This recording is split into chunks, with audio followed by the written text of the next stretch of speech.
সালা জয় শ্রীরাম করছে সালাটা, তোদের কারে ভটকা বলে দেবো সালা। হিন্দু বলতে কোনো থাকবে না সালা, মোথা বাড়িটা মুছে দে সালা। জয় শ্রীরাম গাড়ে ভরে দেবো, জয় শ্রীরাম, জয় শ্রীরাম।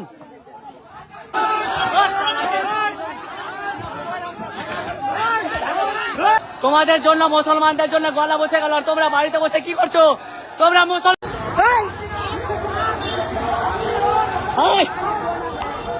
মার সালাকে, মার সালাকে, একটা হিন্দু না রহে মোথা বাড়িতে সালা।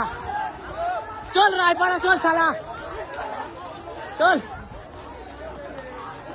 এই যে পুলিশ গুলি ফায়ার করছে, পুলিশ গুলি ফায়ার করছে, পুলিশ দেখো গুলি ফায়ার করছে, এই যে দেখো পুলিশ গুলি ফায়ার করছে, এই যে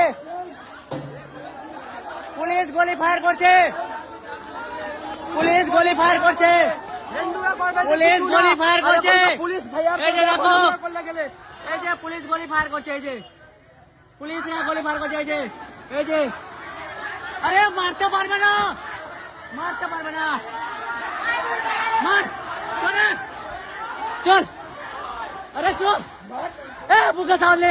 আরে কয় টাকা মারবে ওরা, ওরা কয় টাকা মারবে, ওরা কয় টাকা মারবে, এই যে দেখো ওরা কয় টাকা মারবে, এই যে দেখো পুলিশ হামলা করছে। আমি তোমাদেরকে সাইড থেকে দেখাচ্ছি, দেখো পুলিশ কিভাবে ফায়ার করছে আমাদের উপরে। এই দেখো পুলিশ গানমান বের করে আমাদের উপরে ফায়ার করছে, পুলিশ ফায়ার করছে ভাই।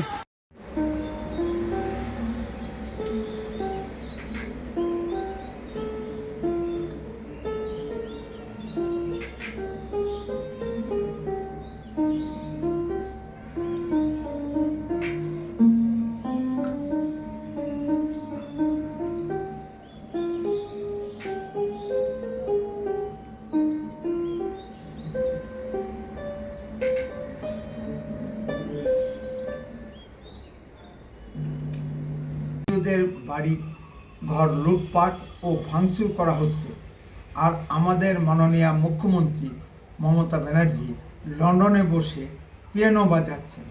যেমন রোম যখন পড়ছিল তখন সম্রাট নিরো বাড়ির ছাদে বসে আপন মনে বাঁশি বাজাচ্ছিল। লন্ডনে মাননীয় মুখ্যমন্ত্রীর বক্তব্য শুনে বঙ্গবাসী হিসেবে আমরা অতীব প্রীতি লাভ করেছি। এমন সুন্দর ইংরেজি ভাষণ আমরা আমাদের অধ্যাপকদের মুখ থেকেও কখনো শুনিনি। এক বিশেষ সম্প্রদায়ের লোকজন দ্বিধাস্ত্রে লুটপাট করছে, গাড়ি ভাঙচুর করছে, হিন্দু হলেই মারধর করা হচ্ছে, দেখার কেউ নেই। ভিডিওগুলো দেখে মনে হচ্ছে পশ্চিমবঙ্গে আইন শৃঙ্খলা রক্ষাকারী বাহিনী বা পুলিশ বলে কোনো পদার্থ আছে কি? এমনি এমনি পুলিশ খাতে জনগণের ট্যাক্সের কোটি কোটি টাকা ব্যয় করা হচ্ছে। মাননীয় মুখ্যমন্ত্রীর অনুপস্থিতিতে রাজনীতির অঙ্ক কষেই মালদার মেথাবাড়ির ঘটনা ঘটানো হয়েছে। নমস্কার, আপনারা শুনছেন উত্তরে কণ্ঠ। উত্তরে কণ্ঠ থেকে আমি প্রভাত বসাক, তুফানগঞ্জ, কোচবিহার। সরকারের মদত না থাকলে কখনো দাঙ্গা সৃষ্টি হয় না, বক্তব্যটি আমার নয়, প্রাক্তন মুখ্যমন্ত্রী জ্যোতি বসু। দাঙ্গার প্রাথমিক কারণ হিসেবে যা জানা যাচ্ছে যে হিন্দুরা মসজিদের সামনে দিয়ে জয় শ্রীরাম ধ্বনি সহ ডিজে বাজিয়ে মিছিল থেকেই দাঙ্গার সূত্রপাত হয়। তাহলে বলতেই হয় মসজিদ থেকে চিৎকারে আজান দেওয়া হয়, অর্থাৎ আল্লাহ আকবর ধ্বনি দেওয়া হয়। হিন্দু হিসেবে বাড়িতে বসে আমরা শুনবো কেন? জয় শ্রীরাম ধ্বনি যদি মুসলিমদের অ্যালার্জি থাকে, তবে আল্লাহ আকবর ধ্বনিতে আমাদেরও অ্যালার্জি আছে। মসজিদে আজান বন্ধ করে দেওয়া হোক, এই দাবি তো কখনো হিন্দুরা করেনি। ঘটনাটি পূর্ব পরিকল্পিত বললাম এই কারণে যে পশ্চিমবঙ্গের বিভিন্ন স্থান থেকে হাজার হাজার মুসলিম সেখানে জড়ো হয়েছিল। ঘটনার আগের দিন আমার এক আত্মীয় বাসে তুফানগঞ্জ থেকে মালদায় যাচ্ছিল। সমস্ত বাসটি মুসলিম যাত্রীতে ভর্তি ছিল, তিল ধারণের জায়গা ছিল না। সেজন্যই বললাম ঘটনাটি পূর্ব পরিকল্পিত, তা না হলে মসজিদের সামনে সামান্য একটা পটকা ফাটাকে কেন্দ্র করে এত বড় ঘটনা ঘটতে পারে না। এত লোকই বার জড়ো হলো কী করে? পুলিশের কাছে কি কোনো আগাম গোয়েন্দা তথ্য ছিল না? পুলিশের সামনেই ভাঙচুর ও লুটপাট হচ্ছে। সব জায়গার মতো এখনও পুলিশ নীরব দর্শকের ভূমিকা পালন করেছে। ভিডিওতে একটি বিশেষ সম্প্রদায়ের ছেলেকে দেখা যাচ্ছে উদাত্ত কণ্ঠে আহ্বান জানাচ্ছে ঘর থেকে বেরিয়ে এসে দাঙ্গায় অংশ নেওয়ার জন্য। শুধু তাই নয়, প্রকাশ্যে মেথা বাড়িকে হিন্দু শূন্য করা দেওয়ার হুমকি দেওয়া হচ্ছে। এটা কি আইনের চোখে অপরাধ নয়?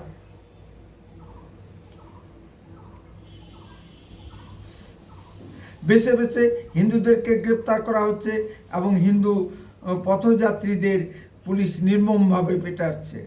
46-এর নোয়াখালী দাঙ্গায় বা বর্তমান বাংলাদেশে মিথ্যা অজুহাত তুলে যেভাবে হিন্দু সম্প্রদায়ের উপর আক্রমণ করা হচ্ছে, ঠিক একই কায়দায় মালদার মেথাবাড়িতে হিন্দু সম্প্রদায়ের উপর আক্রমণ হানা হয়েছে। তৃণমূল কংগ্রেসের এক মুসলিম নেতাই বলেছে, মসজিদের সামনে পটকা ফাটানোর কোনো ঘটনাই ঘটেনি। তাহলে এত বড় ঘটনা ঘটেছে কি করে? হিন্দুদের উপর পরিকল্পিতভাবে আক্রমণ করার জন্য এটা একটা অছিলা মাত্র। বিজেপির কথা ছেড়েই দিলাম, মালদা সবসময় ধর্মনিরপেক্ষ বলে কথিত কংগ্রেস, তৃণমূল ও সিপিএম শক্তিশালী। তাদের ভূমিকা কি কিছু দেখা যাচ্ছে? শুধু দাঙ্গা সৃষ্টি করার জন্য মুর্শিদাবাদ ও মালদা জেলাকে বেছে নেওয়া হয়েছে।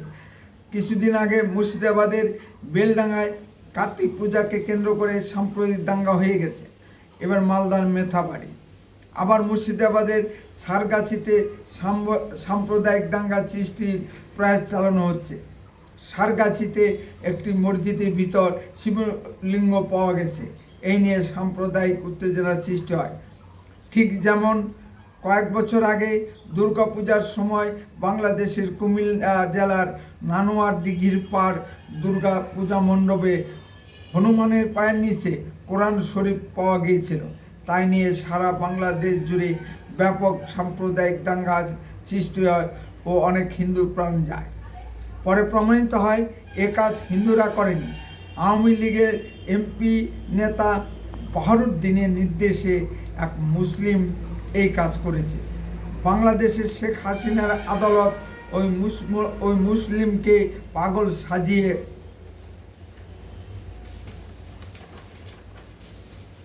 মুক্তি দেওয়া হয়।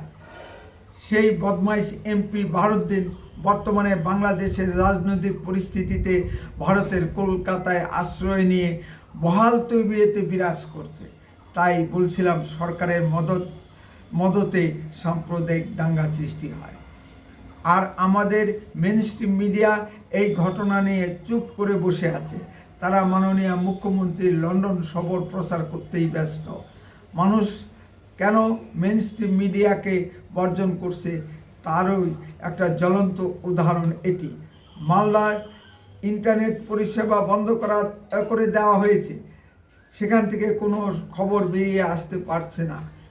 পশ্চিমবঙ্গের মিডিয়াগুলো থেকে এ খবর প্রচারিত না হলেও ন্যাশনাল লেভেলের মিডিয়াগুলো গুরুত্ব সহকারে এই খবরগুলো প্রচার করছে। মাননীয় বিরোধী দলনেতা শ্রী শুভেন্দু অধিকারী মুখ্যমন্ত্রীর অনুপস্থিতিতে রাজ্যপালের কাছে ছুটে গেছেন। কলকাতা হাইকোর্টে রাষ্ট্রপতি আইনজীবীরা এই ঘটনা নিয়ে প্রধান বিচারপতির দৃষ্টি আকর্ষণ করেছেন। কলকাতা হাইকোর্টের বিচারপতি মাননীয় সৌমেন সেনের ডিভিশন বেঞ্চ আগামী বুধবারের মধ্যে মালদার মেথাবাড়ি নিয়ে রাজ্য সরকারকে ও মালদা ডিসি ও এসপিকে অ্যাকশন টোকেন রিপোর্ট জমা দিতে নির্দেশ দিয়েছেন। রাজ্য সরকার আদালতে যে স্ট্যাটাস রিপোর্ট দিয়েছে তাতে উল্লেখ করা হয়েছে এত বড় কোনো ঘটনাই ঘটেনি, শুধু দুটি দোকানের একটু ভাঙচুর করা হয়েছে। ভিডিওগুলো নাকি সব ফেক ভিডিও। তাহলে প্রশ্ন করতেই হয়, যারা ফেক ভিডিও ছড়ালো তাদের গ্রেপ্তার করছে না কেন পুলিশ? মাননীয় বিচারপতি সৌমেন সেন রাজ্য সরকারের বক্তব্যকে মান্যতা দিয়ে কেন্দ্রীয় বাহিনী মোতায়েন করা নিয়ে প্রশ্ন তুলেছেন, কিন্তু বাস্তব ঘটনা কি তাই? রাজ্য সরকার ইন্টারনেট পরিষেবা বন্ধ করে দিল কেন? পুলিশ কেন আর্মির সাহায্য চাইলে? একটি সম্প্রদায় যেভাবে ধর্মীয় উস্কানি দিচ্ছে, বিপরীত সম্প্রদায় কিন্তু মার খেয়েই যাচ্ছে, প্রতিরোধে নামেনি। রাজ্য প্রশাসন ব্যর্থ হলেও কেন্দ্রীয় সরকারের হস্তক্ষেপ করতে পারছেন না, কারণ সেই ফেডারেল স্ট্রাকচার। কিন্তু ঘটনাস্থলটি সীমান্তবর্তী এলাকা হওয়াতে কেন্দ্রীয় সরকারের স্বরাষ্ট্রমন্ত্রী মাননীয় অমিত শাহজি ঘটনাটি গুরুত্ব বিবেচনা করে অতি দ্রুত বিএসএফ নামিয়ে দিয়েছেন। বিএসএফ নামার ফলে দাঙ্গাকারী আর নতুন করে কোনো ঘটনা ঘটাতে সাহস পায়নি। পরিস্থিতি আপাতত শান্ত ও নিয়ন্ত্রণে এসেছে। পশ্চিমবঙ্গে শান্তি শৃঙ্খলা রক্ষার জন্য উত্তরের কণ্ঠের তরফ থেকে কেন্দ্রীয় হস্তক্ষেপ প্রার্থনা করছে। মণিপুরে বিজেপি শাসন থাকা সত্ত্বেও দাঙ্গা পরিস্থিতির জন্য যদি রাষ্ট্রপতি শাসন জারি হতে পারে, তবে পশ্চিমবঙ্গে নয় কেন? উত্তরের কণ্ঠের তরফ থেকে পশ্চিমবঙ্গে আইন শৃঙ্খলা অবনতির কারণে অতি দ্রুত রাষ্ট্রপতি শাসনের দাবি জানাচ্ছে। উত্তরের কণ্ঠ সর্বদাই বাস্তব ও সত্য কথা বলে। আরও এই ধরনের ভিডিও পেতে দয়া করে এক্ষুনি চ্যানেলটিকে সাবস্ক্রাইব করুন। আপনার মূল্যবান মতামত কমেন্টে লিখুন। যদি ভিডিওটি ভালো লেগে থাকে তবে অন্ততপক্ষে 10 জনের মধ্যে ভিডিওটি শেয়ার করুন। উত্তরের কণ্ঠ দেশের কথা বলে, দশের কথা বলে। আপনারা চোখ রাখুন উত্তরের কণ্ঠের পর্দায়। বন্দে মাতরম। ভারত মাতা কি জয়।